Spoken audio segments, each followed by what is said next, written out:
하나님의 말씀은 느헤미야 7장 4절부터 73절까지 마지막 절까지 말씀입니다. 느헤미야 7장 4절부터 마지막 73절까지 우리 한 절씩 교독하겠습니다.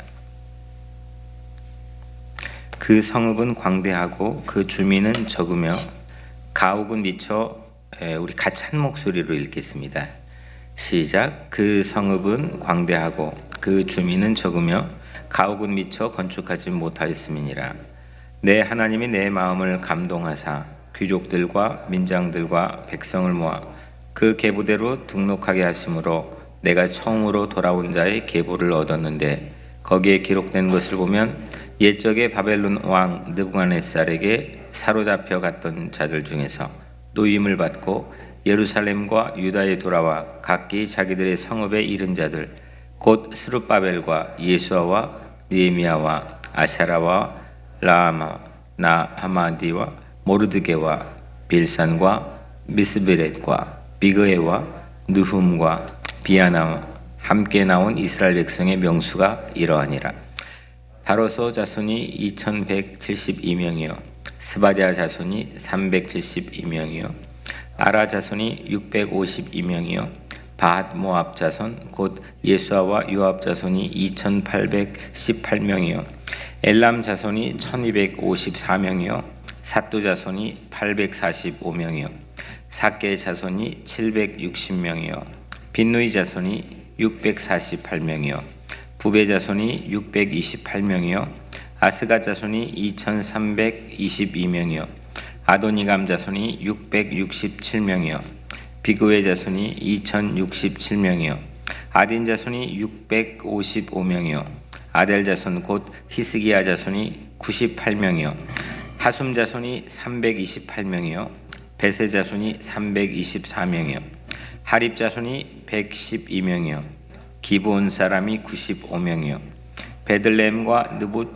사람이 188명이요 아나도 사람이 128명이요 베다스메 사람이 42명이요 기랏 여아림과 그베랴와 부에렛 사람이 743명이요 라마와 게바 사람이 621명이요 믹마스 사람이 120명이요 베델과 아이 사람이 123명이요 기타 느보 사람이 52명이요 기타 엘람 자손이 1254명이요 하림 자손이 320명이요 여리곤 자손이 304 로드와 하딧과 오노 자손이 721명이요 스나 자손이 3930명이었느니라. 제사장들은 예수아의 집 여디야 자손이 973명이요 임멜 자손이 1052명이요 바솔 자손이 1247명이요 하림 자손이 1017명이었느니라. 레위 사람들은 호디야 자손 곧 예수아와 간미엘 자손이 74명이요 노래한 자들은 아삽 자손이 148명이요 문지기들은 살룸 자손과 아델 자손과 달룸 야굽 자손과 하디다 자손과 소베 자손이 모두 138명이었느니라.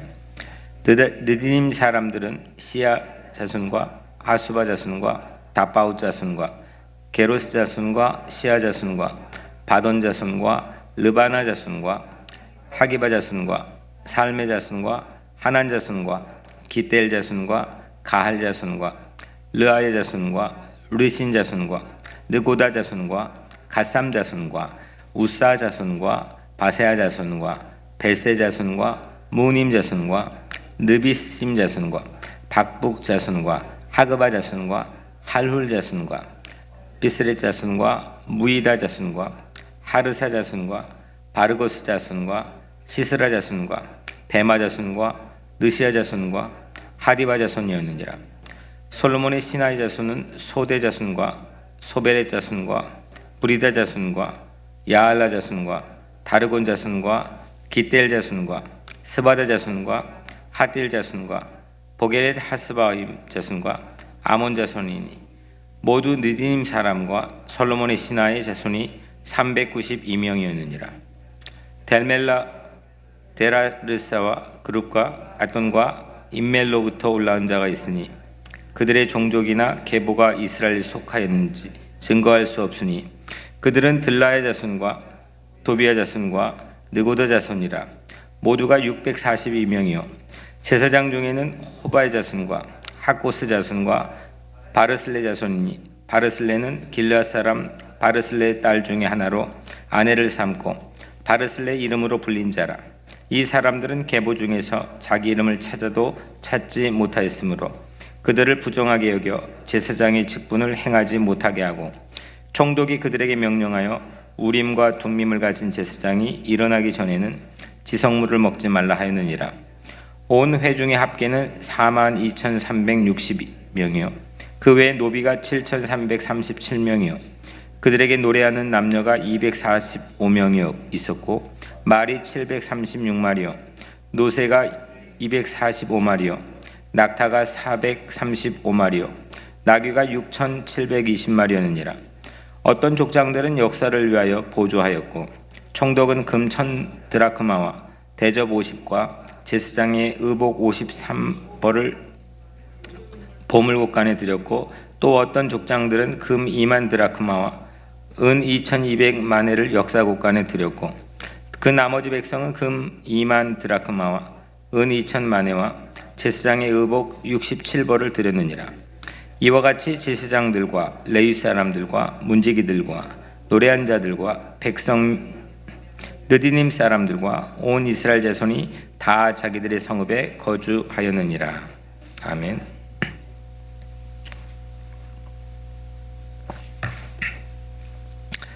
사순절 여명 특세 13번째 날입니다.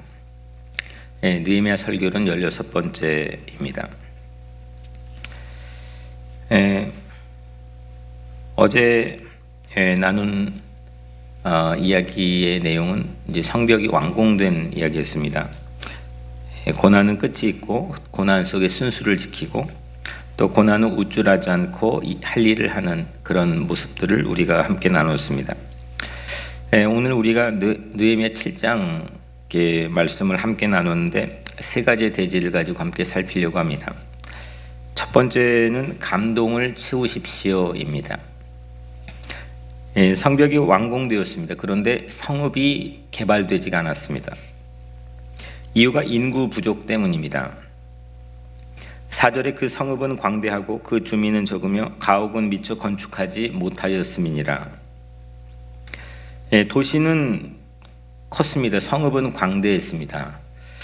완공된 성벽이 그 도시 구역을 확정했기 때문에 이 성읍 도시 시리 자체는 상당히 확대되었습니다. 안전도 어느 정도 확보되었습니다.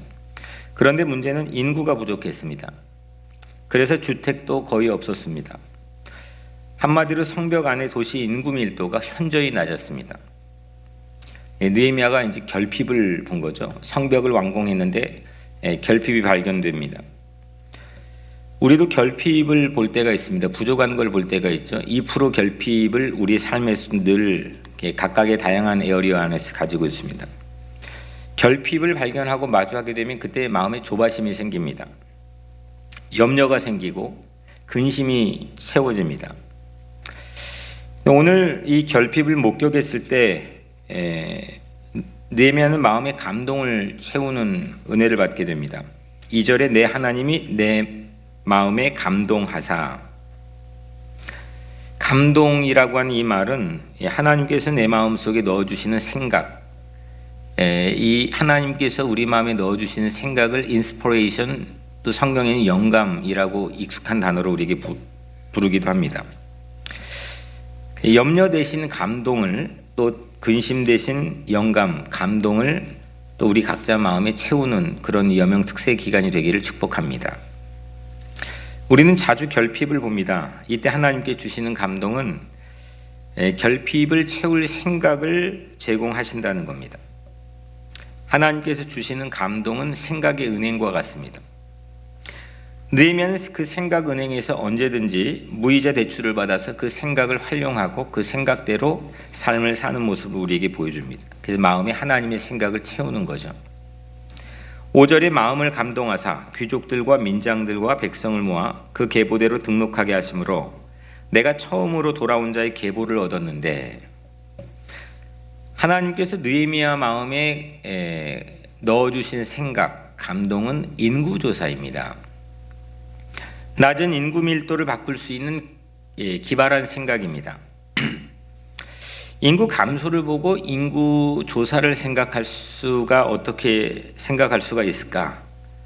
대개 인구 감소를 메우려면 인구가 유입될 수 있게끔 선심성 복지 정책을 쓰거나 아니면 도시 개발을 추진하거나 보통은 그렇게 상식적으로 생각을 합니다. 성경에서도 그런 사례들이 있습니다. 그런데 느헤미야는 뜻밖의 인구 조사를 실시합니다. 하나님께서 주시는 감동으로 실시한 생각입니다. 그렇다면 느헤미야는 어떻게 하나님의 감동을 채울 수 있었을까? 그 생각을 인구조사란 그 감동을 어떻게 받았을까? 그는 하나님의 말씀에 익숙했기 때문입니다. 스가랴 8장 3절에서 5절 말씀을 보면 이런 말씀이 있습니다. 여호와가 말하노라. 내가 시온에 돌아와 예루살렘 가운데 거하리니 예루살렘은 진리의 성읍이라 하였고 만군의 여호와의 산은 성산이라 일컫게 되리라. 만군의 여호와가 이같이 말하노라. 예루살렘 길거리에 늙은 남자들과 늙은 여자들이 다시 앉을 것이라. 다 나이가 많음으로 저마다 손에 지팡이를 잡을 것이요 그 성읍 거리에 소년과 소녀들이 가득하여 거기에서 뛰놀더라. 예루살렘 도시가 남녀노소 인구로 가득하게 될 거라고 하는 약속의 말씀이 스가랴 8장 3절 5절에 담겨 있습니다. 스가랴라는 예언자죠. 이 스가랴는 느헤미야보다 70년 선배입니다. 그런데 느헤미야는 하나님의 말씀에 익숙해 있었습니다. 그 70년 선배인 스가랴를 통해 주신 하나님의 감동을 알고 있었습니다.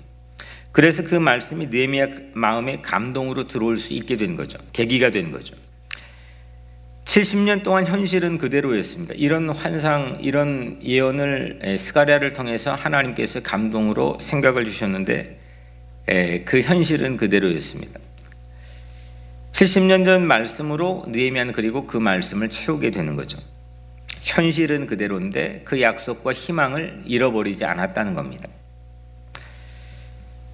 하나님의 감동이 어디 있습니까? 성경, 하나님의 말씀 안에 담겨 있다는 거죠. 디모데후서 3장 6절, 16절, 17절 크리스찬들이 아주 잘 알고 있는 말씀입니다. 모든 성경은 하나님의 감동으로 된 것으로 교훈과 책망과 바르게 함과 의로 교육하기에 유익하니 이는 하나님의 사람으로 온전하게 하며 모든 선한 일을 행할 능력을 갖추게 하려 함이니라. 성경이 뭐라고요? 하나님의 감동이라는 거죠. 하나님의 감동으로 마음을 채우면 모든 선한 일을 행할 능력을 갖추게 하려 함이라. 선한 일, 또 올바른 일, 바른 일, 이거를 행할 능력이 우리에게는 많지 않습니다. 또 그게 분별되지도 매우 어렵습니다. 그런데 그 선한 일을 행할 능력을 갖출 수 있도록 또 마음에 힘을 불어넣어주고 감동을 제공해 주는 게 하나님의 말씀이라는 거죠. 또한 느헤미야는 기도의 사람인 걸 우리가 지금 쭉 살펴봤습니다. 매 순간마다 기도했습니다. 어려운 일이 있을 때도, 일하기 전에도, 형편을 알고도, 일하는 중간에도, 사람 앞에서도, 적대자들 앞에서도, 일이 마치고서도 늘 그는 기도했습니다. 이렇게 그는 두 가지를 가지고 감동을 채웠습니다. 말씀과 기도입니다. 스가랴 8장에 나와 있는 말씀, 예루살렘에 대한 새로운 회복에 대한 환상을 그 말씀으로 감동을 채웠습니다. 그리고 그는 기도했습니다. 우리가 일용할 감동을 구하는 삶이 되기를 축복합니다. 일용할 양식 얘기는 주님이 가르쳐 주신 주기도문 안에 있죠. 일용할 양식은 생존의 필요 조건입니다. 하루에 내가 먹고 살 양식이죠. 그 양식을 대하지 못하는 이웃들이 세상에 아주 많이 있습니다. 그래서 일용할 양식이라고 하는 건 중요한 티올로지, 신학이 담겨 있습니다. 내가 먹고 일용할 하루분의 양식에 남은 게 있다면 이웃을 배려하고 나눌 수 있는, 그게 더불어 함께 살아가는 삶이라고 하는 거죠. 그게 예수님이 가르쳐 주신 기도입니다. 근데 일용할 감동, 일용할 양식은 우리에게 필요 조건이라고 한다면 일용할 감동이라고 하는 건 충분 조건입니다. 우리가 하루 살아가는데 우리가 양식으로도 살아가지만 성경에서 이게 양식이 없어 주림이 아니고 말씀이 기갈했다고 하는 것을 말씀합니다. 하나님의 말씀을 통해서 우리가 가지는 일용할 감동, 이것 또한 우리 삶에는 매우 중요한 충분 조건이라는 겁니다. 여명 특세는 그래서 이 두 가지의 축을 잡는 거고 회복하는 겁니다. 성경과 기도로 일용할 감동을 우리 각자 삶에 매일 채워나가는 것, 훈련하는 것, 그 기축을 세우는 것, 이것이 하나님께서 예비하신 은혜입니다. 마음에 있는 어두움을 몰아내고 감동의 여명이 여러분들의 마음속에 채워지기를 주님의 이름으로 간절히 축복합니다. 두 번째로 콘텐츠를 채우십시오.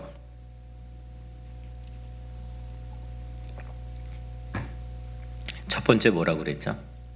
감동을 채우십시오. 두 번째는 콘텐츠를 채우십시오. 그는 이런 감동을 가지고 실시하는 것이 인구조사, 센서스입니다. 6절에 옛적의 바벨론 왕 느부갓네살에게 사로잡혀 갔던 자들 중에서 노임을 받고 예루살렘과 유다에 돌아와 각기 자기들의 성읍에 이른 자들 곧, 오늘 우리가 발음도 잘 안 되는 익숙하지 않는 긴 계보를 같이 읽었습니다. 그러니까 registration by family, 그러니까 가족대로 그 인구조사를 한 내용들을 우리가 함께 쭉 읽었는데, 여러 모양으로 참 오늘은 제게는 쉽지 않는 그런 설교입니다. 바벨론 포로로 주전 587년에 이스라엘 백성들이 끌려가죠. 바벨론 포로로 끌려갑니다. 그게 주전 587년입니다. 그 사람들이 예루살렘과 유다 도시에 귀환하는데 그 명단을 오늘 쭉 우리 같이 읽은 겁니다. 바벨론 포로로 귀환하는 것은 세 차례에 걸쳐서 순차적으로 이루어집니다. 첫 번째 1차 포로 귀환은 536년도, 주전 536년도에 스룹바벨을 중심으로 시행이 되었고, 이때 온 사람들이 한 5만여 명 됩니다. 그리고 와서 한 가장 주요한 일이 성전, 이건 폐허가 되었던 예루살렘 성전을 다시 복구하고 재건합니다. 2차 포로 귀환은 주전 458년, 상당히 시간이 지났죠. 그러니까 536년에서 458년이니까 이때 포로 귀환은 에스라를 앞세우고 진행이 됩니다. 이때는 개혁을 합니다. 사회개혁과 영적개혁을 이때 실시하게 됩니다. 3차 포로 귀환은 주전 444년 바로 느헤미야입니다. 느헤미야를 중심으로 해서 성벽을 재건하죠. 그래서 세 차례에 걸쳐서 포로 귀환이 일어나는데, 느헤미야는 오늘 우리가 느헤미야 7장에서 읽은 쭉 그 익숙하지 않은 명단들, 이 계보는 이 중에서 어떤 인구조사를 한 거냐면 오늘 5절에 보면은 처음으로 돌아온 자의 계보입니다. 그러니까 1차 포로 귀환의 명단입니다. 상당히 시간이 오래 흘렀죠. 1차 포로 귀환의 명단으로 현재 느헤미야 시대 인구조사를 해서 예루살렘에 부족한 인구 밀도를 채우겠다. 이것이 느헤미야의 마음속에 주신 감동입니다. 예루살렘이 텅 빈 까닭은 성벽이 없어서 안전이 보장되어 있지 못했기 때문입니다. 그래서 성벽을 세웠습니다. 그와 더불어서 1차 포로 귀환의 인구조사를 파악해서 후손들이 있어야 할 곳을 찾아주기 위함입니다. 성벽 완공 대가로 안전보장이 개선되었습니다. 그래서 이제 예루살렘으로 인구 유입이 될 만한 만반의 준비는 갖췄습니다. 이걸 통해서 얻어질 수 있는 컨텐츠가 뭐냐? 컨텐츠는 내용이죠. 형식이 아니라 내용, 그 안에 들어갈 소프트웨어, 이거를 컨텐츠라고 우리가 부를 수 있습니다. 뭘 채울 거냐? 어떤 내용, 어떤 스토리텔링을 만들 거냐? 이 교회는 건축물은 있습니다. 근데 뭐 평일에는 이 안에 있지 않죠. 근데 우리가 예배 때마다, 모임 때마다 사람들이, 우리 아이들이 여기에 들어가지고 여러 가지 스토리텔링과 시간이 흘러서 기억할 수 있는 여러 가지 메모리들이 채워지고 만들어집니다. 어떤 거를 할 거냐, 어떤 컨텐츠를 채울 거냐. 오늘 이 인구조사를 통해서 포로 귀환 1세대와 3세대가 연결이 되는 겁니다. 그러니까 아버지를 넘어서 할아버지 세대하고 연결이 되는 거죠. 성벽 안에 도시는 광대했습니다. 광대하였지만 주민은 적고 주택도 없었습니다. 느헤미야는 그 안을 이 컨텐츠로 채우는 겁니다. 세대 간의 통합입니다. 세대 간의 단절이 되면은 맞닥뜨리게 될 여러 가지 어려움들이 있습니다. 이거는 세대 간의 단절을 극복할 수 있는 통합의 컨텐츠입니다. 우리는 살아가면서 아버지 세대하고도 사실 잘 모릅니다. 어머니 세대하고도 물론 가정마다 여러 가지 사정 형편은 다르겠지만은 대체적으로 오늘날 가장 큰 문제 중에 하나가 세대 간의 단절입니다.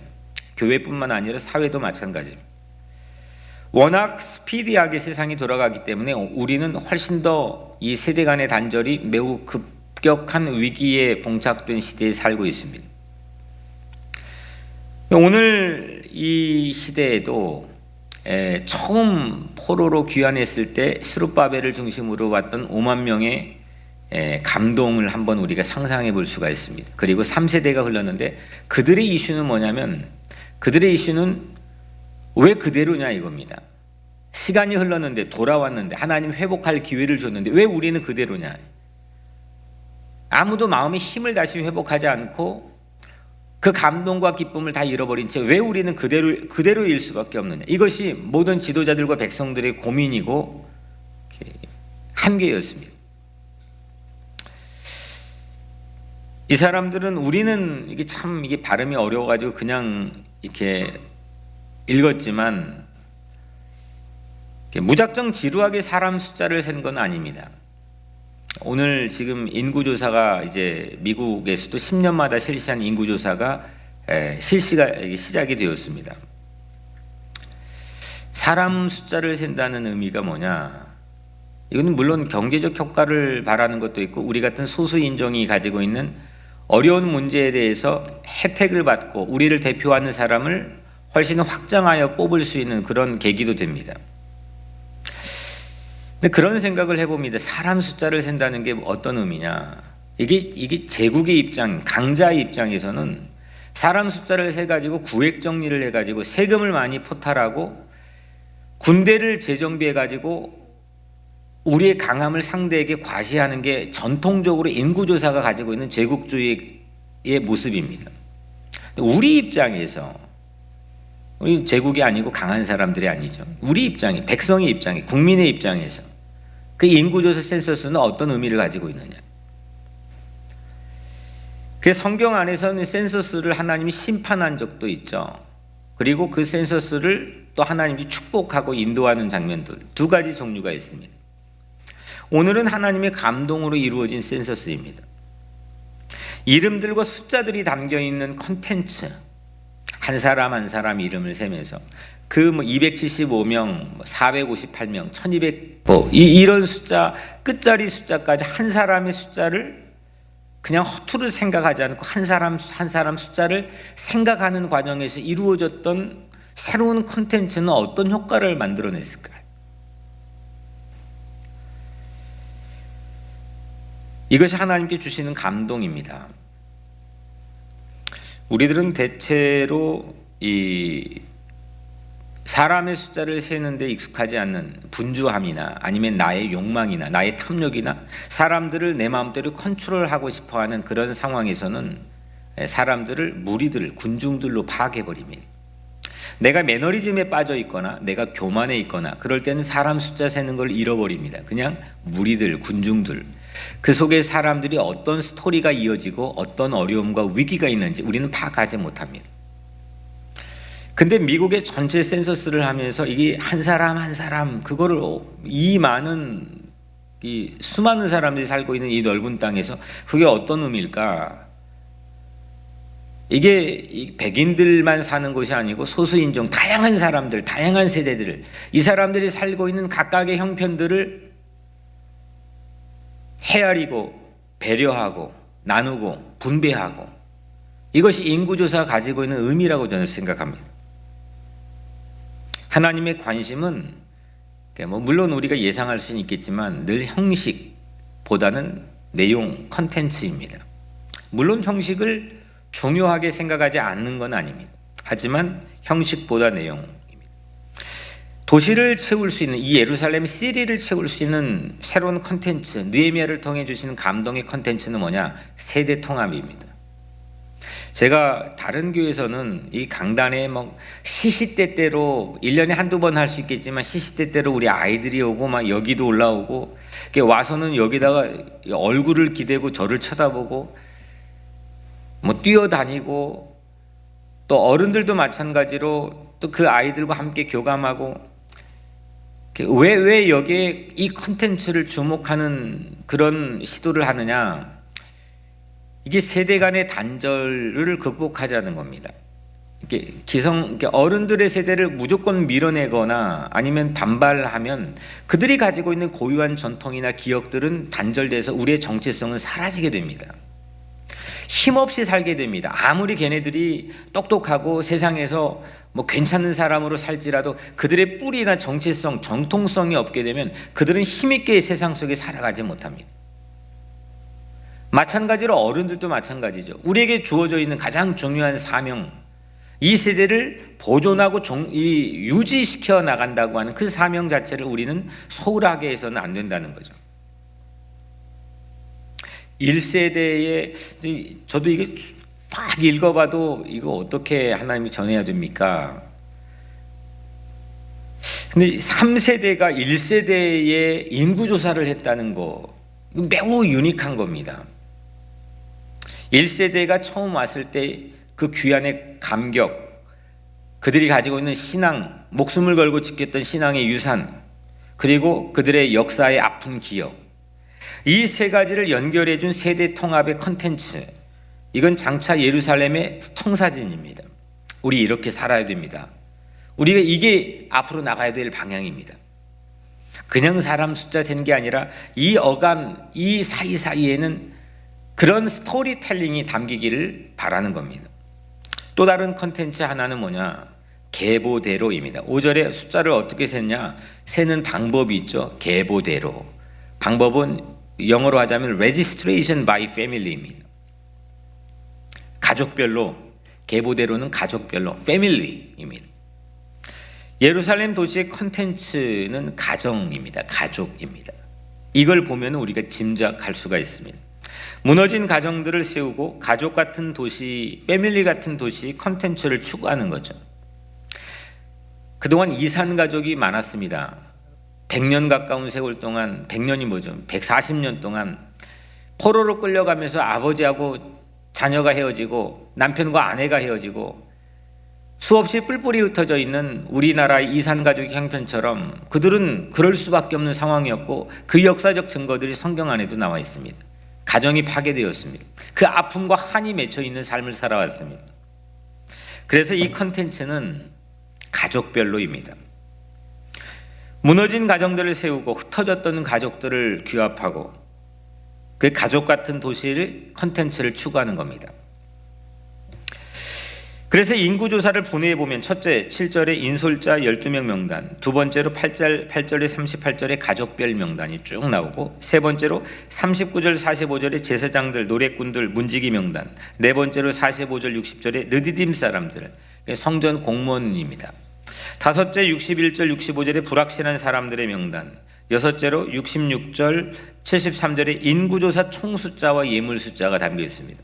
총 숫자는 42,360명, 노비는 7,337명, 노랫꾼이 245명, 그리고 그들이 바쳤던 모든 예물, 자원하에 바쳤던 예물입니다. 세대 통합의 컨텐츠와 가족도시의 컨텐츠, 이것이 완공된 성벽 안에 설계되어지는 인구조사의 의미였습니다. 형식이라는 하드웨어의 성벽을 세웠고 이제는 내용이라는 소프트웨어의 인구조사를 세우는 겁니다. 우리 모두도 삶에는 컨텐츠를 세워야 됩니다. 우리 가정에, 우리 교회에, 내 삶에 어떤 스토리텔링을 만들어내는 컨텐츠가 있느냐. 형식 없는 내용은 매매 불가, 사고 팔수기가 포장도 없는데 어떻게 팝니까? 가치 하락, 금세 소멸, 이런 것들을 경험할 수가 있습니다. 내용 없는 형식, 이거는 속임수를 유발할 수가 있습니다. 내용 없는 형식, 사기를 유발할 수가 있습니다. 그런데 우리는 내용 있는 형식을 추구해야 됩니다. 내용도 있고 형식도 있는 거죠. 이런 의미에서 여명홀의 컨텐츠는 하나님의 영광을 나타내는 예배터, 자기 중심에 벗어나 타자와 교제하는 놀이터, 그리고 복음인재 양성의 배움터, 이 예배, 교제, 교육이라는 3대 컨텐츠를 추구하고 우리 하나님의 감동으로 주신 걸 가지고 기도하고 있습니다. 당시에 3세대들이 1세대들의 숫자를 하나하나 세면서 어떤 생각을 했을까? 우리로 치면 독립운동가들 명단입니다. 자긍심이 세워집니다. 예배자들의 명단입니다. 찬송이 터져 나옵니다. 우리들도 한 사람 한 사람을 다시 세워나가는, 사람이 건물보다 더 소중하게 생각되어지는 그런 뉴욕 우리 교회가 되기를 주의 이름으로 축복합니다. 마지막 세 번째, 부흥을 세우십시오. 짧게 이건 하겠습니다. 부흥을 채우십시오. 첫 번째, 감동을 채우십시오. 두 번째, 컨텐츠를 세우십시오. 세 번째, 부흥을 채우십시오. 마지막 73절입니다. 이와 같이 제사장들과 레위 사람들과 문지기들과 노래한 자들과 백성 몇 명과 느디딤 사람들과 온 이스라엘 자손이 다 자기들의 성읍에 거주하였느니라. 성전 봉사자였던 제사장, 레위인, 문지기, 찬양대, 그리고 다른 지역에서 온 사람들이 저마다 고향을 찾아갔습니다. 성벽이 완공된 예루살렘 도시 안뿐만 아니라 주변 모든 도시에서 부흥이, 리바이벌이 일어났습니다. 인구조사했는데 새롭게 골고루 예루살렘만 포커스했는데 그 주변까지 전부 다 부흥이 일어났습니다. 구체적인 모습이 느헤미야 뒤로 넘어가서 11장 2절에 보니까 이런 말씀이 있습니다. 백성의 지도자들은 예루살렘에 거주하였고 그 남은 백성은 제비 뽑아 10분의 1은 거룩한 성 예루살렘에서 거주하게 하고 그 10분의 9는 다른 성읍에 거주하게 하였으며 예루살렘에 거주하기를 자원하는 모든 자를 위하여 백성들이 복을 빌었느니라. 우리 한국은 4분의 1이 수도권에 밀집되어 있죠. 지금 10분의 1만 수도권에 살고 이게 수도권의 새로운 이 정체성을 확립하는 시기입니다. 다 파괴되었고 다 흩어졌고 오히려 수도권이 위험지역이 되어서 다 뿔뿔이 흩어져서 거기 텅 빈 낮은 인구 밀도가 있는 지역이 됐는데 이게는 전체적인 국가 시스템이 다시금 회복되고 갖춰졌습니다. 예루살렘에 부흥이 일어났습니다. 낮은 이 인구 밀도뿐만이 아닙니다. 예루살렘에 넘어선 주변의 모든 유대 지역에 부흥이 일어났습니다. 무너진 성벽에서 성벽 완공이 이루어지고 하나님이 주신 감동으로 인구조사의 컨텐츠가 세워지고 결국 생각지도 못했던 모든 지역에 하나님이 부흥을 이루어 주셨습니다. 부흥을 여러분들 각자의 삶에도 채우시기를 축복합니다. 우리 교회도 여명홀에도 또 우리 각자의 삶에도 여러분들의 가정과 직장과 이 사회에도 내 한 사람이 하나님의 감동으로 무너진 성벽을 채우고 그 하나님의 감동으로 새로운 컨텐츠를 채웠을 때 내 옆에 있는 주변에 더불어 살아가는 모든 이웃에게도 하나님이 예비하신 부흥이 채워주실 줄로 믿습니다. 기도하겠습니다. 은혜로우신 아버지 하나님 감사합니다. 오늘 우리에게 주신 말씀 붙들고 함께 기도하기를 원합니다. 주님께서 우리에게 성령으로 하나님으로 감동하게 도와주시고 하나님이 우리 마음속 가슴속에 불어넣어 주신 생각으로 우리 마음을 채우게 하시고 그 생각으로 하여금 우리 오늘 하루에 일용할 감동이 역사하여서 컨텐츠가 채워지고 부흥의 역사가 우리 마음속에 삶 속에 있게 하여 주옵소서. 예수 그리스도의 이름으로 간절히 기도드리옵나이다. 아멘. 기도 제목을 나눕니다. 우리 신종 코로나 바이러스의 퇴치와 또 그로 인해 고통받고 있는 국가와 모든 이웃들을 위해 기도해 주시고 또 사순절 여명 특세를 위해 기도해 주시고 기도의 불길과 여명을 건축을 위해 기도해 주시고 또한 오늘 우리가 함께 나눈 그 세 가지죠. 감동을 채우십시오. 컨텐츠를 채우십시오. 부흥을 채우십시오. 이 말씀 하나님 주시는 감동을 우리 가슴에 채울 수 있도록 주여 3번 우리 같이 부르짖고 우리 간절하게 하나님께 기도하겠습니다.